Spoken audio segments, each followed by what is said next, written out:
I just started brainstorming on Quran. Which one is this? 2, verse 22. Quran 2, chapter 2, verse 22. So I was just brainstorming on this verse of the Quran, and then I thought, hey, why not I actually record this process of me brainstorming on a Quran verse as well? Why not? And I see that something has changed with the interpretation of this verse, or something specific in this verse, because when I was going through this verse a few years ago, I was getting the interpretation of idols or setting up idols. But now I have two different interpretations of this verse here in front of me. And these two different interpretations are interpreting that in a different way, or they are using different words. Like one of them is using the word equals instead of idols. So this one here says, do not set up equals with God knowingly. When I looked it up a few years back, it was like, do not set up idols. But now with this one, they've changed the word idols to equals. And then I have another interpretation here from another source, or another author, and this is actually a female author. I think she's the first female to interpret the Quran. And in this interpretation, she is interpreting it as rivals, as, assign not rivals to God while you know. So she's changed the word idols to rivals. Now that's interesting. So what does this mean then? How are we supposed to interpret and understand this correctly, and to have the right perception of what this is about? Because setting up idols and idol worship has been like a big issue with actually all monotheistic religions, which are the Abrahamic religions of Judaism, which would be Jews, Christianity, which would be Christians, and Islam, which would be Muslims. It seems like there are at least some people out there now who are trying to interpret certain things and certain words in the Quran even, that may have been misinterpreted in the past and perhaps misunderstood, and or just people not having the right understanding and not having the right perception about things, especially when it comes to idols and idol worship, or people just taking it too far. Even in the past, thousands of years back, when this thing of idols and idol worship was happening, or at least that's how it was being put and written into the books. But also, were people misguided even in the past, like thousands of years back, when it comes to this kind of thing? And out of ignorance, they took it too far and they perceived it in the wrong way. And even today, we have a certain perception of this, especially when it comes to Hindus and Hindu religion, and the religious tension between the Hindus and Hindu religion and other monotheistic religions, like, as I said, the Abrahamic religions of Judaism, Christianity, and Islam, and between, Hindus and Jews and Christians and Muslims. Are we supposed to look at this idol worship and setting up idols thing in a different light today, in this day and age? Is it more to do with having the right perception of it? Because Christians they usually have a statue of Jesus in their churches. And, somebody from another religion, and I'm sure that Christians have their own perception of it. But I'm sure that, someone from another religion could look at that kind of thing as, hey, what is this about? Are you not idol worshipping Jesus? Doesn't this look like an idol of Jesus?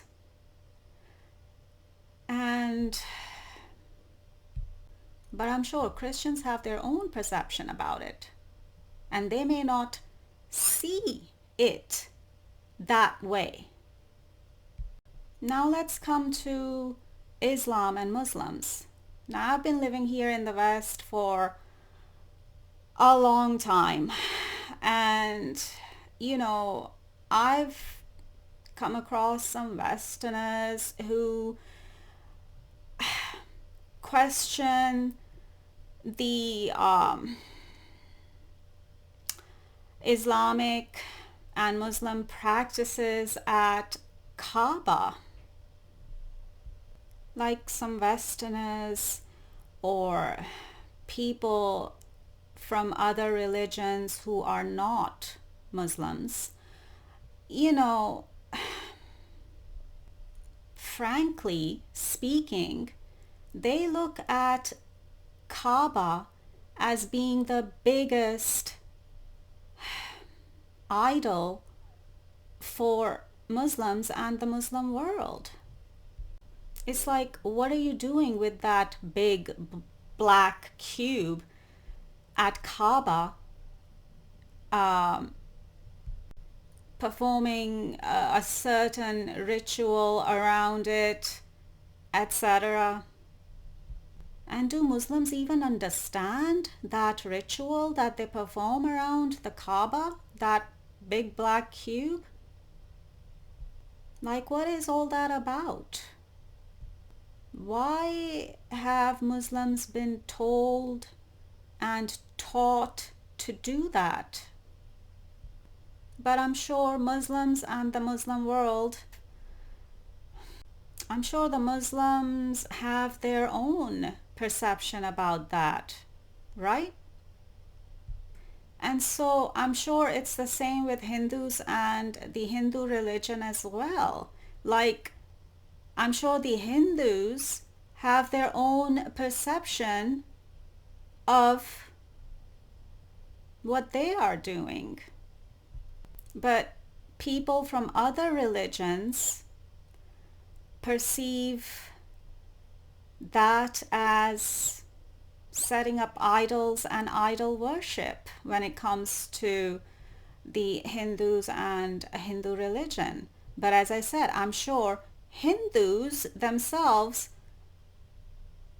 have, a different perception of all that.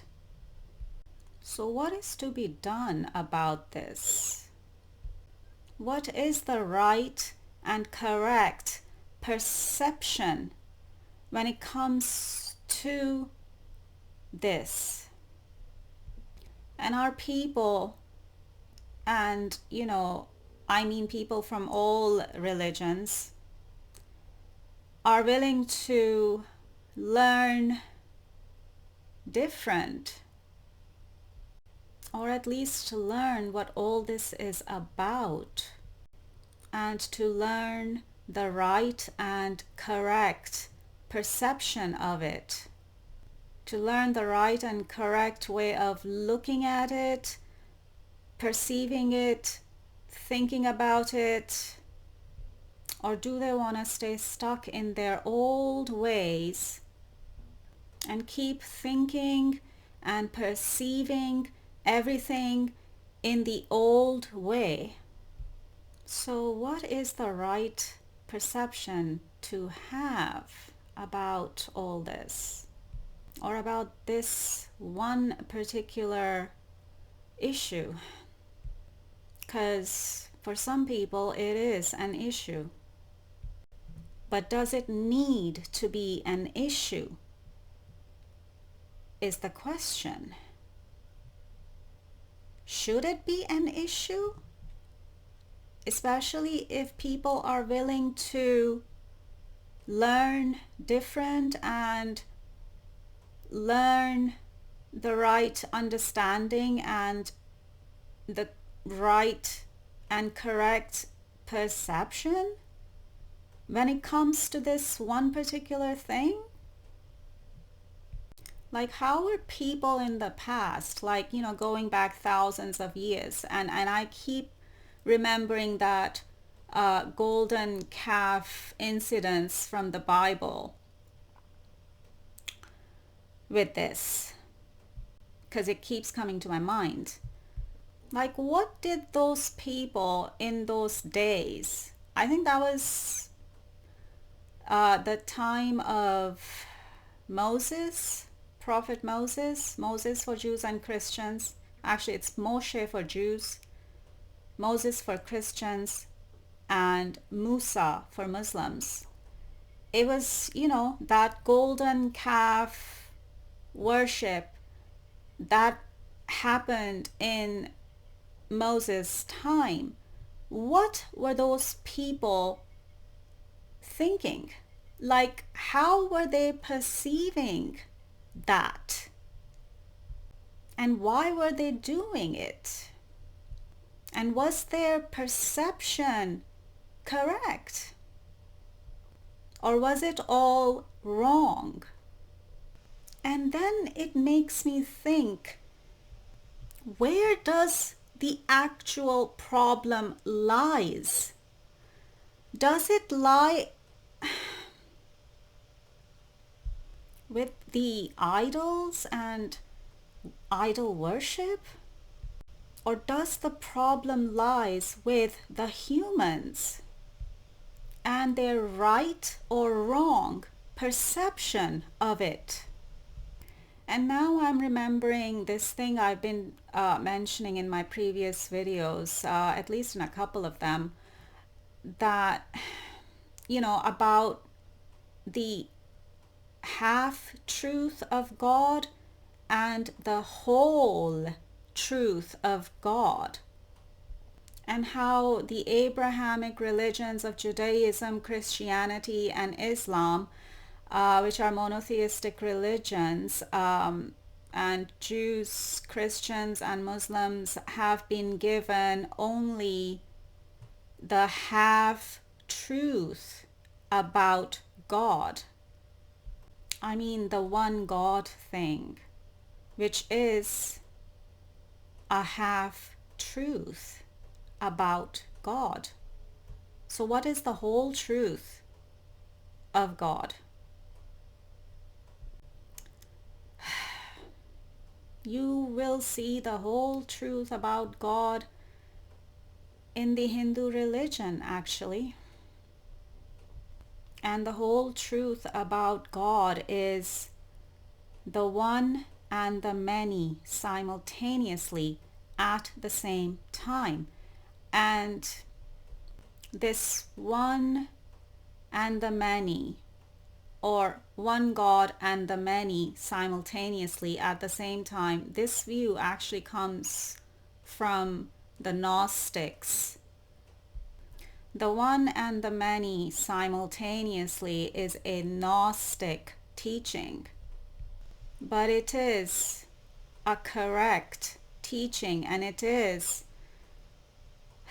the right and the correct perception of God, source, the source of everything that exists. I think at this point, I'm actually going to leave it like this and make this brainstorming that I've just been doing on this Quran verse as my Quran teaching on Quran 2:22, which is it's like the number synchronicity of 222 as well.